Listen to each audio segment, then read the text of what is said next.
7% GST வாங்குற Singapore மக்களுக்கு மருத்துவத்தை இலவசமா தர்றப்போ 28% GST வாங்குற நம்ம அரசாங்கத்தால ஏன் மருத்துவத்தை இலவசமா தர முடியல? மெடிசனுக்கு 12% தான். பல தாய்மார்களோட தாலி இருக்கிற சாராயத்துக்கு GST கிடையாது. நம்ம நாட்டோட நம்பர் 1 அரசு மருத்துவமனையில ஆக்சிஜன் சிலிண்டர் இல்ல. என்னன்னா காரணம் கேட்டா 2 வருஷமா அதை சப்ளை பண்றவங்களுக்கு பணம் பாக்கி. எப்படி?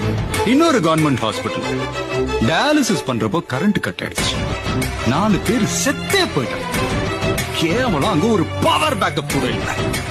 இன்குபேட்டர்ல வச்சிருந்த ஒரு குழந்தைய பெருச்சாலி கடிச்சு இறந்து போறதுல நம்ம ஊர்ல மட்டும் தான்.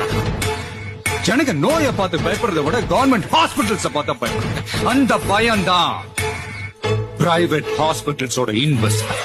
அரசு மருத்துவக் கல்லூரி மருத்துவமனையில் பிறந்து 9 நாட்களே ஆன பச்சிளம் குழந்தை எலி கடித்து உயிரிழந்த சம்பவம் கடும் அதிர்ச்சியை ஏற்படுத்தியுள்ளது.